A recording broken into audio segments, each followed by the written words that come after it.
ان سزاؤں کے اوپر دنیا میں تو شاید ریلیف مل جائے گا، جیسے آپ نے فرمایا کہ یہ چیلنجیبل ہیں کورٹس میں چیلنج بھی ہو جائیں گی اور ان کو شاید ریلیف بھی مل جائے، یہ وقت بتائے گا. لیکن بات ہے مکافات عمل کی. اس دنیا میں مکافات عمل بھی ہے، اللہ تعالیٰ کی لاٹھی بھی بے آواز ہے جو کبھی نہ کبھی گردش میں آتی ہے، اور جو ظلم جس نے کیے ہوتے ہیں اس کو اس کے انجام تک بھی پہنچاتی ہے. انہوں نے صرف یہ جرم نہیں کیا کہ 9 مئی کے حوالے سے جرم کیا. آج دیکھیں کہ آج پاکستان میں جو ڈیزاسٹر ہو رہا ہے، گلوبل وارمنگ کے حوالے سے ہو، نیچرل ڈیزاسٹر ہو، یہ کلاؤڈ بسٹنگ ہو، گلیشیئر بسٹنگ ہو، یہ کیوں ہو رہے ہیں؟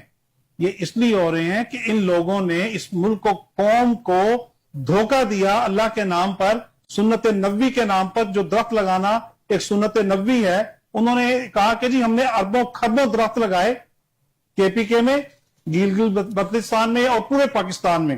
لیکن آج جب وقت آیا کہ انہوں نے اتنے عرصہ حکومت کی تو وہ درخت یا پودے کہاں ہیں؟ بلکہ میں آپ کی توجہ دلاؤں گا اس حوالے سے گلگت بلتستان کی خاص طور پر، کہ جہاں پر بڑی مہنگی اور قیمتی لکڑی جو ہے اس سرکاری سرپرستی میں چیف منسٹر حاجی گلبر خان کی سرپرستی میں تباہ و برباد کر کے بیچی جاتی ہے، لوٹ مار کی جا رہی ہے. یہ جو لوٹ مار یہ کر رہے ہیں، انہوں نے کہا جی بلین ٹری آئے گا، سونامی آ گیا ٹریز کا، تو یہ ساری سزائیں جو نہیں اکٹھی کر کے ان کو بھی تو اور بڑی سزائیں دینی اللہ تعالیٰ نے. جو جیسا کرے گا وہ بھرے گا، سیدھی سی بات ہے. ان کو سزائیں ملنی ہے، سب کو ملنی چاہیے، جس نے بھی بھگتے گا والوں کو، اور قوم کی دولت لوٹ کر باہر پہنچانے والوں کو بھی ملنی چاہیے. بالکل ملنی چاہیے اور بالکل ملے گی. اس دنیا میں اللہ تعالیٰ دکھاتا ہے.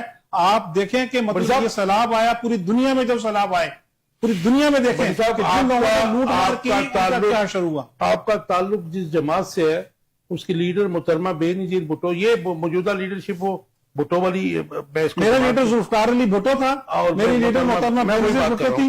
اچھا، انہوں نے ریزیلینس کی سیاست کی اور ان کے اوپر بھی ظاہر ہے کہ ریاستی جبر کا بھی سامنا کیا، گو کہ وہ بھی ضیاء الحق سے اور جنرل مشرف سے بھی انہوں نے ڈیل بھی کی. نواز شریف صاحب نے بھی میرا سوال لے لیجئے.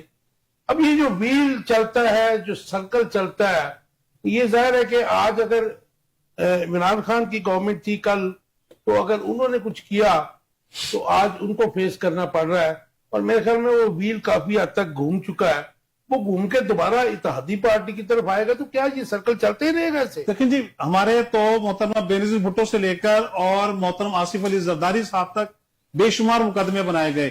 14 سال تک ہمارے قائد آصف علی زرداری مرد حر رہے، جیل بھگتی، سزائیں مطلب کسی جگہ سے ان کو نہیں مل سکی. کیوں؟ کہ وہ سارے کیسز جھوٹے تھے. جو کیسز بنانے والے تھے انہوں نے کہا کہ ہمیں معاف کر دو، ہم نے اپنے آقاؤں کے کہنے پر آپ کے خلاف جھوٹے کیس بنائے تھے. کون تھے جن کے؟ وہ آپ کے سامنے ہیں. سیف الرحمان نے جو کیس بنائے تھے نواز شریف کے کہنے پر یا اس وقت کے فوجی ڈکٹیٹر کے کہنے پر وہ بنائے، اور ان فوجی ڈکٹیٹر کا بھی کیا انجام ہوا اللہ معاف کرے. پہلے فوجی ڈکٹیٹر آیا تو اس کا چہرہ بھی غائب ہو گیا، دوسرا ڈکٹیٹر آیا اس کی میت بھی پاکستان نہیں آنے دی. بھٹی صاحب، سیف الرحمان تو میاں نواز شریف کا منسٹر تھا، وہ تو کسی ڈکٹیٹر کا منسٹر. تو میاں نواز شریف صاحب کے ساتھ بھی کیا ہو رہا ہے؟ احتساب کمشن والا احتساب جو ہے وقت کا پہیہ گھوم رہا ہے، ان کو بھی سزائیں مل رہی ہیں. آج ان کی بیٹی اور بھائی وزیر اعظم ہے، اس کے باوجود ان کا جو حال ہے سیاسی طور پہ مارشل لگا تھا، میں نے تو خود سیف الرحمان کو آنسو سے روتے تھے. کب خیر آگے چلتے ہیں. زرداری صاحب کے قدموں میں بیٹھ کے بھی رو رہا تھا، معافی مانگ رہا تھا. آج پھر ایک ہی ہے نا پھر جی.